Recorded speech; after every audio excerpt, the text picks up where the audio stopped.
Hola, en esta oportunidad quiero contarte qué precauciones tendrías que tomar frente a la electricidad, cómo hacerlo y así poder prevenir accidentes.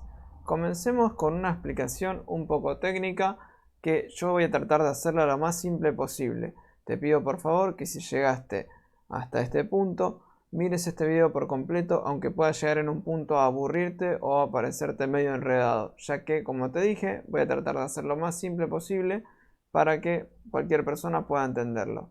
Comencemos básicamente entendiendo qué es la electricidad. La electricidad, para entenderla, tenemos que remontarnos a la materia, que es la base de todo lo que vemos o podemos ver o tocar y a veces no vemos, como por ejemplo el aire. Todo está compuesto por átomos. Los átomos son la parte más pequeña de la materia que conocemos. Esos átomos se dividen en electrones, protones y neutrones. Los electrones, que son los que nos interesan, son la carga negativa.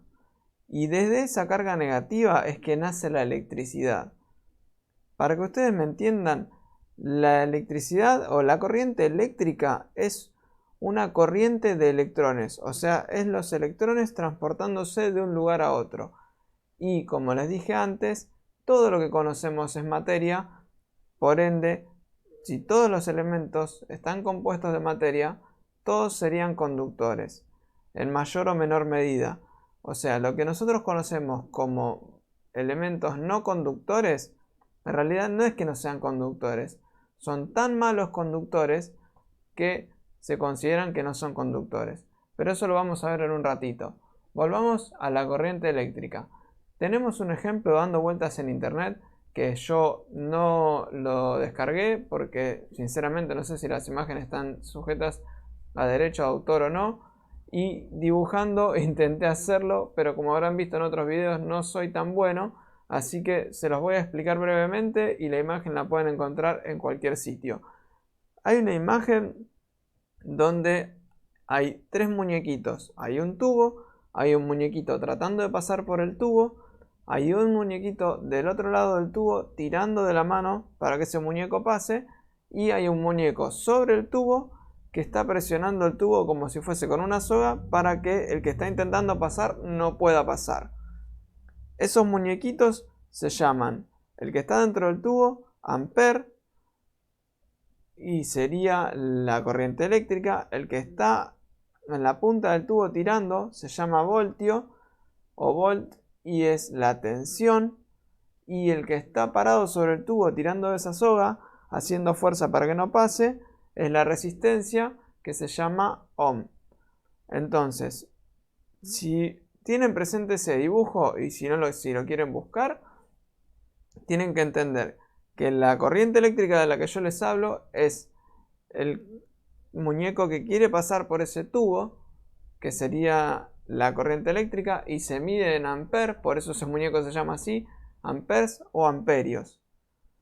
La tensión, o sea, la fuerza que hace que esa corriente eléctrica ocurra es la tensión y se mide en voltios, por eso el muñeco se llama voltio o volt.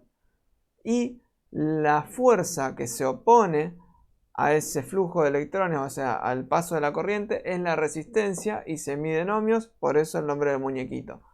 Si me entendieron hasta ahí, tenemos que la electricidad es un flujo de electrones, el cual se produce por una tensión que se mide en voltios y la cual se ve afectada, digamos, por la resistencia. O sea, la resistencia lo que hace es limitar esa corriente o ese flujo de electrones.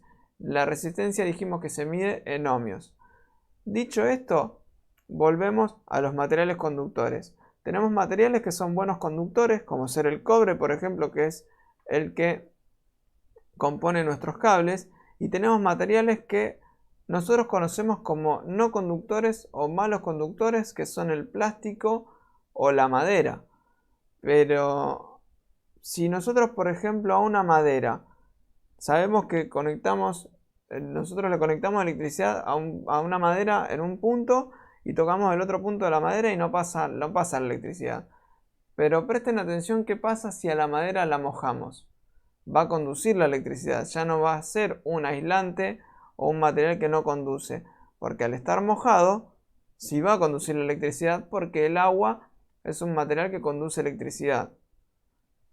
Pero lo que tenemos que entender es que el material es mejor o peor conductor basándose en la capacidad que tiene para que los electrones de su materia se desplacen entre sí. Entonces, por ejemplo, en los metales, principalmente en los que son mejores conductores, pero en los metales particularmente, la capacidad del flujo de electrones es muy buena. O sea, los electrones se transportan entre sí con mucha facilidad en ese tipo de materiales. Entonces, en esos puntos, cuando la electricidad los recorre, el movimiento de electrones se da muy fácil. Vendría a ser como si nosotros queremos empujar algo y, por ejemplo, un material muy pesado, y si lo hacemos en una superficie, digamos, y la superficie está seca, el material nos va a costar transportarlo porque la fricción no nos lo va a permitir. Pero si ese material está, en vez de ser poroso, por ejemplo, fuera un material pulido, se deslizaría con más facilidad. Entonces, podríamos comparar la conductividad de los materiales con esa superficie pulida o porosa. Digamos que los materiales que menos conducen serían los porosos, los que generarían que tengamos que hacer mucha fuerza para transportarlo. Entonces, ese es el caso de los materiales no conductores con la electricidad. La electricidad tiene que hacer mucha fuerza para desplazarse de un punto a otro, entonces no lo logra. Lo lograría si el voltaje fuera demasiado elevado, o sea, si la fuerza fuera demasiado grande. Por ejemplo, como dije antes, volviendo al ejemplo del desplazamiento sobre una superficie, si nosotros empujamos algo y ese algo no se desplaza porque la superficie hace mucha fuerza, si nosotros aumentamos la fuerza hasta el punto donde podamos desplazarla, va a llegar a un punto que con una fuerza lo vamos a poder desplazar. Nada más que quizás nosotros no tenemos la fuerza necesaria para desplazar ese objeto sobre esa superficie. Entonces la electricidad es lo mismo. Cuanto más grande es la electricidad, o sea el voltaje, más fuerza tiene la electricidad para pasar de un punto a otro. Por eso es que a veces vemos, por ejemplo, en la bujía de un automóvil, el salto de chispa y nosotros le ponemos un papel o un pedazo de cartón y vemos que si los contactos están demasiado cerca, la chispa lo atraviesa igual y la electricidad pasa, siendo que el cartón o el papel no son materiales conductores. Y esto es porque el voltaje es demasiado grande. Por ejemplo, en la bujía de un automóvil, el voltaje ronda arriba de los 15.000 voltios. Para que ustedes se den una idea, nosotros estamos hablando que en una casa tenemos 220 voltios y en una bujía tenemos 15.000.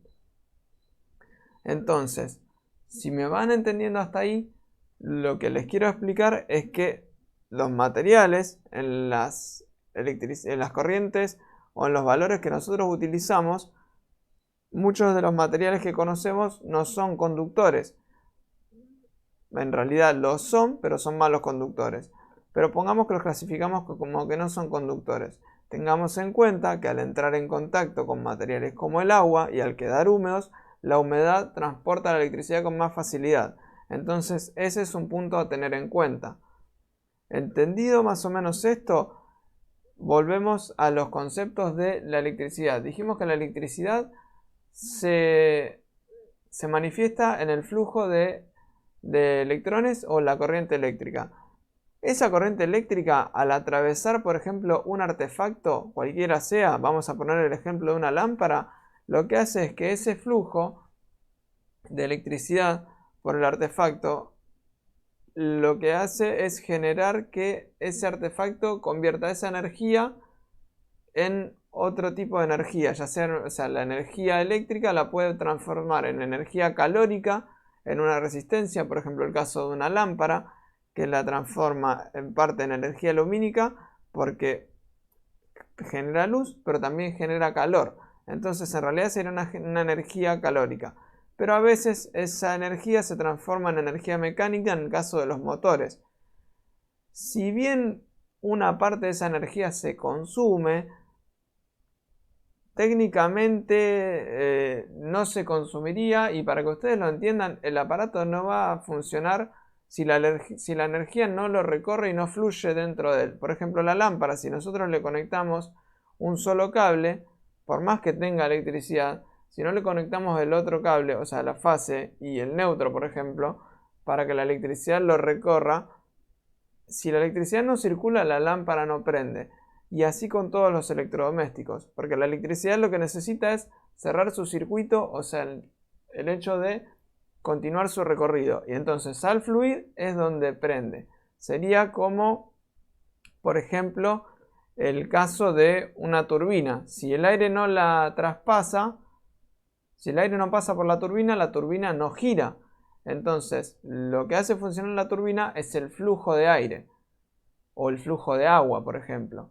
Si lo ponemos a la inversa, nosotros sabemos que la turbina está diseñada para mover el aire, entonces le generamos la energía mecánica que gira la turbina y ponga en funcionamiento el aire. En este caso sería al revés. Si nosotros queremos que la turbina gire y nos genere, por ejemplo, la energía eléctrica o el giro del motor, tenemos que imprimirle fuerza con el aire, con un flujo de aire. Entonces el flujo de aire va a generar que esa turbina gire y nos dé el giro que necesitamos en el motor. En el caso de los electrodomésticos o las máquinas eléctricas, necesitamos que la electricidad fluya por la parte eléctrica de los mismos para transformar esa energía o ese flujo de electricidad en una energía diferente, ya sea mecánica, lumínica, como dijimos antes, o la que necesitemos en ese momento. Explicado esto, sabemos que la electricidad lo que busca es cerrar su circuito en principio, y en ese circuito o en esa circulación de electricidad se basa el funcionamiento de todo. Pero la electricidad siempre va a buscar de unir un punto con el otro, como los imanes se atraen, por ejemplo, en sus polos opuestos. La electricidad en ese punto lo que hace es siempre buscar, por ejemplo, la fase busca cerrar el circuito con el neutro para así hacer el flujo de electricidad. El neutro, como ya vimos en videos anteriores, vale 0. Y otra opción para que la electricidad no busque cerrar el circuito con el neutro es que cierre su circuito descargando en la Tierra. La Tierra tiene un valor que también es 0, pero técnicamente no sería exactamente lo mismo que el neutro. Y la idea de esto es que ustedes prácticamente entiendan el funcionamiento. Entonces, si la electricidad, o sea, la fase, que es la parte que a nosotros nos genera peligro, cierra circuito con el neutro o con la Tierra, nosotros somos el puente, digamos, ideal, en el punto en el que si la fase está ahí y nosotros la tocamos y cerramos circuito tocando la Tierra, la electricidad va a fluir por nosotros para llegar a la Tierra, y ahí es donde nosotros recibimos la mayoría de las descargas, en ese tipo de errores. Nosotros creemos que, por ejemplo, por estar aislados con un buen calzado, que no está errado, porque si nosotros tenemos un calzado que está realmente aislado del suelo y ese calzado no tiene humedad en la suela, ya que dijimos que la humedad transporta la electricidad igual y por ende perderíamos nuestra aislación. Si tenemos un buen calzado que está aislado y tocamos algo que tenga un contacto que tenga carga eléctrica, en principio no nos tendría que generar la descarga sobre nosotros. Nos generaría la descarga si nosotros cerramos el circuito, por ejemplo, apoyando la mano en otro objeto o en la pared o en otra persona que no esté aislada de la Tierra. Siempre tenemos que estar aislados de la Tierra. Por eso es que a veces hay gente que comete errores, como por ejemplo pararse arriba de alguna madera o de algún elemento que no conduzca la electricidad, que ya vimos que sí, pero no, pero pongámosle como que no es conductor, y dicen, se quedó pegado igual, pero a lo mejor cometió el error de apoyarse en algún lado y tocar eso, y ahí está el problema. Entonces, entendiendo esto, tenemos que saber que si nosotros tenemos algo que sabemos que tiene riesgo de permear electricidad hacia afuera en nuestra instalación, si lo vamos a tocar, primero que nada, y esto es muy importante, quiero explicarles que las si este papel que yo tengo acá, por ejemplo, tuviéramos la duda que tiene electricidad, otra de las cosas que tenemos que entender que uno de los efectos que la electricidad causa en nuestro cuerpo es que contrae los músculos, porque como les dije, todo funciona con electricidad y nuestro cuerpo funciona con pulsos eléctricos. Nuestros músculos funcionan con pulsos eléctricos. Entonces, un pulso eléctrico lo que haría es generar la contracción de nuestros músculos. Si nosotros tenemos la mano y la mano recibe una descarga eléctrica, lo que va a hacer es intentar contraer los músculos, por ende cerrarla. Si nosotros fuéramos a tocar este papel y tenemos la duda de que tenga electricidad, siempre debemos tocarlo con la mano al revés. ¿Por qué? Porque vamos a poner que no sea el papel, vamos a poner que sea un lápiz.